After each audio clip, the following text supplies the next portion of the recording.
Bienvenue dans la troisième partie de notre série Deviens expert Python sur notre chaîne Deep Data Lab. Aujourd'hui, je vais te partager les conditions, les exceptions, comment tu peux gérer les erreurs avec Python. Ici, il s'agit de la chaîne Deep Data Lab, la chaîne sur laquelle nous partageons les informations sur la programmation, la data et la tech. On se retrouve dans quelques secondes.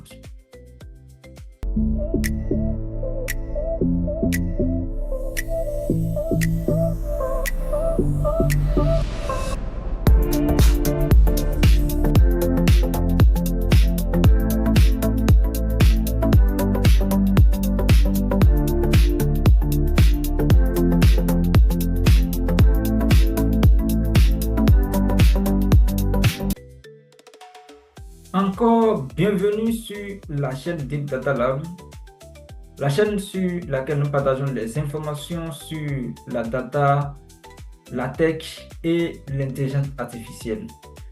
Comme je disais, aujourd'hui, je te partage les informations sur les conditions, les erreurs, les boucles et les contextes, comment tu peux les gérer en Python. Nous allons parler généralement de conditions if, de la gestion des erreurs try et except, de boucles for et while et de contrôle et l'ouverture et la fermeture des fichiers with.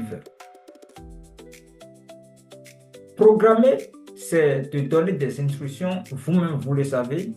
Donc, une recette est de structurer son programme, structurer son code pour pouvoir exécuter des actions concrètes. Un programme ressemble à une recette de cuisine. Une étape, une suite d'étapes claires dans le bon ordre que l'ordinateur va exécuter de façon fidèle. Si tu sautes une étape ou si tu la mets au mauvais endroit, le plat que tu cuisines ne se ressemble plus à ce que tu voudrais. Donc, c'est très important de structurer son code, les étapes pour pouvoir obtenir ce que tu veux, pour pouvoir obtenir le résultat que tu veux. Et c'est cet langage que l'ordinateur comprend. L'ordinateur ne comprend pas « viens, fais ceci » ou bien « cuisine-moi ceci ». Non, lui, il comprend que des chiffres. Donc, tu as besoin des ingrédients, tu as besoin des étapes qui sont les instructions que nous allons partager aujourd'hui, les conditions, les boucles et les exceptions. Et en plus, tu as le résultat.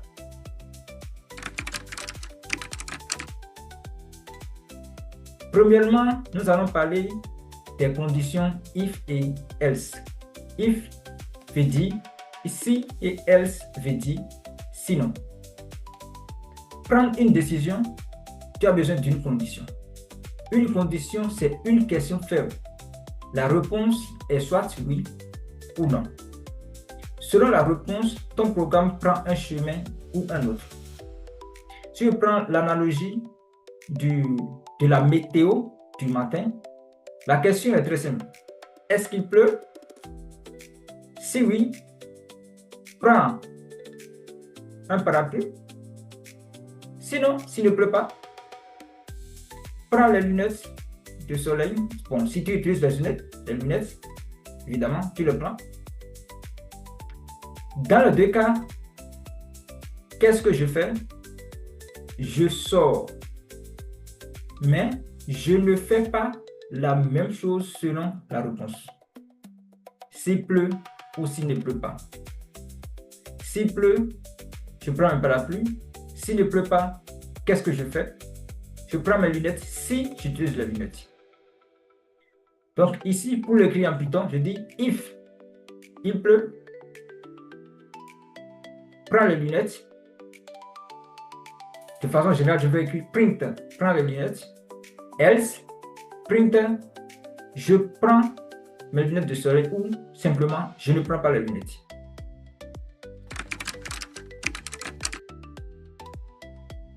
Il y a aussi les conditions avec plusieurs options. Et c'est ça qu'on va voir ici. Parfois, il ne suffit pas de deux chemins, de deux conditions, non. On enchaîne les questions en s'arrêtant dès qu'on trouve une réponse qui est vraie, qui est oui. Et c'est ce qu'on va voir avec if, si, if, sinon si, et else qui est sinon. Un exemple très simple. Je prends l'exemple des feux tricolores, feux jaune rouge. Alors, le feu est-il rouge? Je m'arrête complètement. Si cette condition est vérifiée, je m'arrête complètement. Sinon, si il est orange, je ralentis et je me prépare. Et sinon, ben, c'est la dernière option, l'option par défaut alors. S'il est vert, je passe.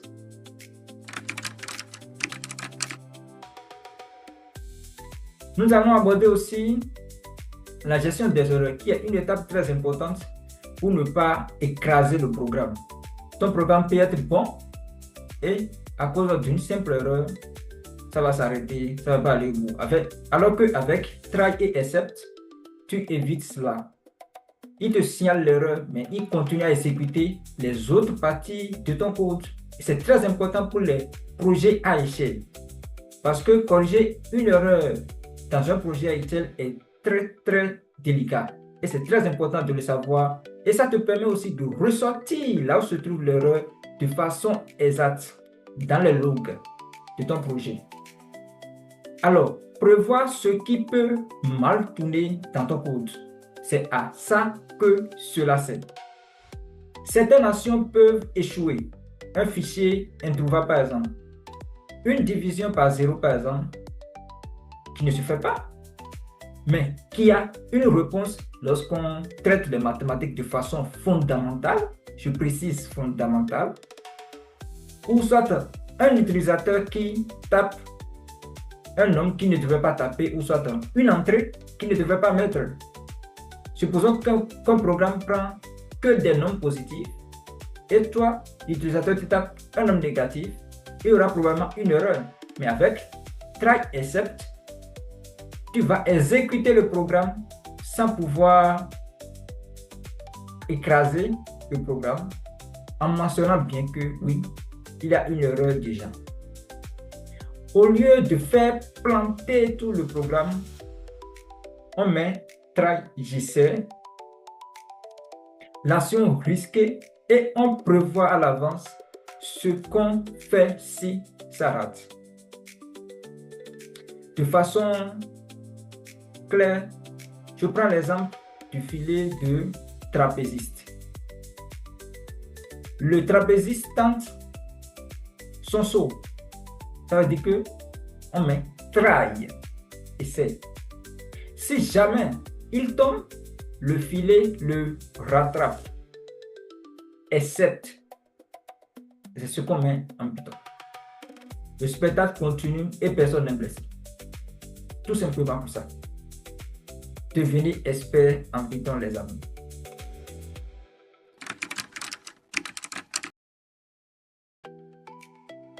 Nous allons aborder maintenant les boucles. On a deux boucles en Python. Boucle for et boucle while. Pour ceux qui utilisent C, langage de programmation C ou C++, C dash, il y a boucle do while qui s'ajoute à ces deux boucles, ce qui fait trois boucles en C. Et dans d'autres langages, je ne sais pas trop. Ici, on va se contenter sur Python. Donc, je vais vous présenter deux boucles. Il y a boucle for et boucle while. Boucle for, son rôle, c'est de répéter chaque action pour chaque élément dans la boucle. Pour chaque élément considéré, il répète l'action à exécuter. Donc, pour chaque élément, on lui dit faire. La boucle for parcourt une collection. Ça peut être une liste, ça peut être un test, ça peut être une plage de noms, ça peut être l'ensemble des images, ça peut être l'ensemble des vidéos, ça peut être l'ensemble des fichiers. Il parcourt cela et il exécute la même action pour chaque élément. Tu sais à l'avance combien de fois tu vas passer dans la boucle. C'est ce qui est très, très bien dans la boucle for. Autant de fois qu'il y a d'éléments dans la boucle. Si je prends une analogie de distribution de cartes, pour chaque joueur autour de la table, je donne une carte. Un joueur égale un tour de boucle. Donc, je vais faire for joueur dans liste de tous les joueurs autour de la table. Quand tout le monde a servi, la boucle s'arrête. Attention, quand tout le monde a été servi, la boucle s'arrête. Donc ça veut dire que c'est-à-dire for joueur dans tous les joueurs autour de la table, action distribue à chaque joueur une carte. Et donc, il passe. Et pour chaque joueur, il lui donne une carte. Maintenant, à la fin, il s'arrête. Nous allons voir maintenant la boucle while. Et voilà, c'est quoi la différence entre ces deux boucles? La boucle while, c'est en général, répète tant que. Tant que la condition est vraie, lui, il travaille. L'ordinateur travaille seulement. Tant que la condition est vraie, lui, il travaille seulement. Je prends un exemple très simple de code. Supposons que je prends un code où j'écris tant que le nombre est supérieur à 0, affiche-moi oui et augmente le nombre à 1. C'est-à-dire, si le nombre est supérieur à 0, il m'affiche oui et il incrémente le nombre de 1. Donc pour la première fois, il m'affiche oui, il passe le nombre à 2. Pour la seconde fois, il m'affiche oui, il passe le nombre à 3. Sous la condition que le nombre est supérieur à 0. J'aurai une boucle qu'on appelle boucle infinie. Parce que le nombre que je vais rentrer va être toujours supérieur à 0 et la boucle va continuer à tourner. J'aurai une boucle infinie. Et c'est ce qu'on appelle une boucle infinie en Python. La boucle while continue à tourner tant qu'une condition reste vraie. Dès qu'elle devient fausse, on sort directement de la boucle. On ne sait pas forcément à l'avance combien de tours seront nécessaires. Ça dépend de ce qui se passe pendant l'exécution. Et c'est là qu'il y a une différence entre la boucle for et la boucle while. Pour la boucle for, on connaît le nombre d'éléments, c'est-à-dire le nombre de parcours qu'on doit effectuer. Tandis que pour la boucle while, on ne connaît pas exactement le nombre de parcours qu'on doit effectuer. Le nombre d'incrémentations qu'on doit effectuer, on ne sait pas. La condition, c'est simplement, tant que c'est vrai, il passe, il fait son travail. Je fais une analogie par rapport à remplir un verre. Tant que le verre n'est pas plein, je verse de l'eau. Par contre, je ne sais pas combien de fois, ça dépend de la taille du verre. Si je prends un verre très grand, j'aurai un nombre de fois plus élevé. Mais attention encore, un verre peut être grand et la quantité d'eau que je verse dans ce verre est plus élevée que, même si je prends un verre très petit, la quantité d'eau que je verse est plus petite. Ce qui fait que le nombre de fois même peut être plus élevé, même si j'utilise un verre plus petit que un verre plus grand. Et nous allons faire, et c'est exactement ce que je disais, c'est un récapitulatif ici, lequel choisit, si vous voulez, si vous connaissez le nombre de fois, c'est très bien d'utiliser la boucle for.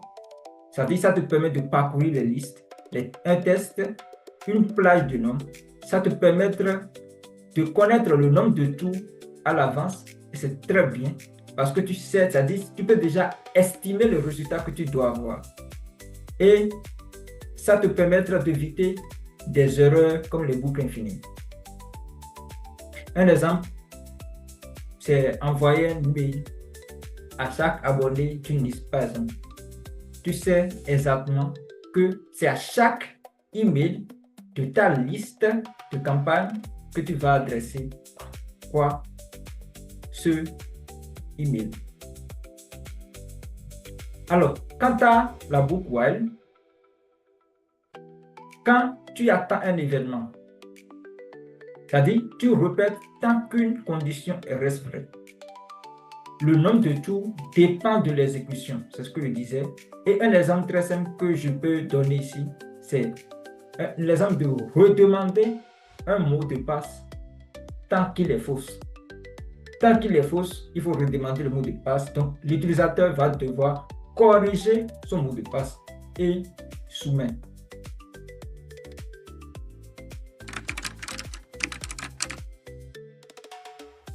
Nous allons parler de deux éléments qui sont très importants dans le code.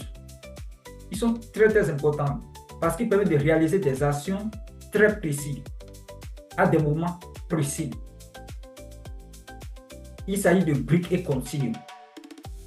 Dans les boucles, on a besoin parfois de sortir de la boucle lorsque la condition est vérifiée, lorsque l'action est exécutée, ou on a besoin parfois de sauter l'élément là et de passer à l'autre élément. Donc, à l'intérieur d'une boucle, deux mots-clés te permettent de reprendre la main, l'un pour tout arrêter et l'autre pour sauter un tour.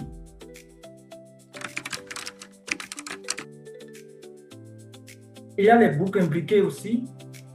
Et les boucles imbriquées, il ne faut pas que ça vous gêne.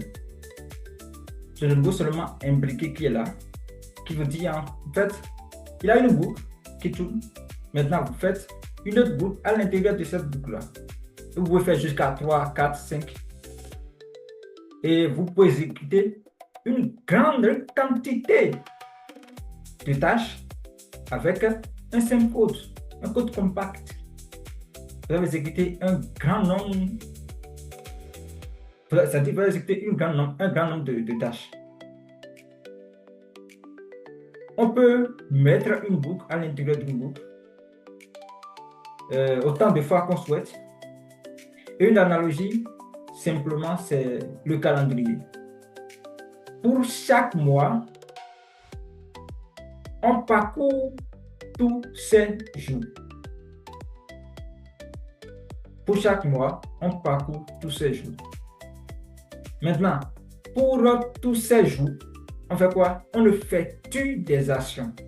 On peut effectuer 365 actions. Ça veut dire que pour chaque mois, on parcourt tous les jours et pour chaque jour, on effectue une action. Ce qui fait des boucles dans boucle.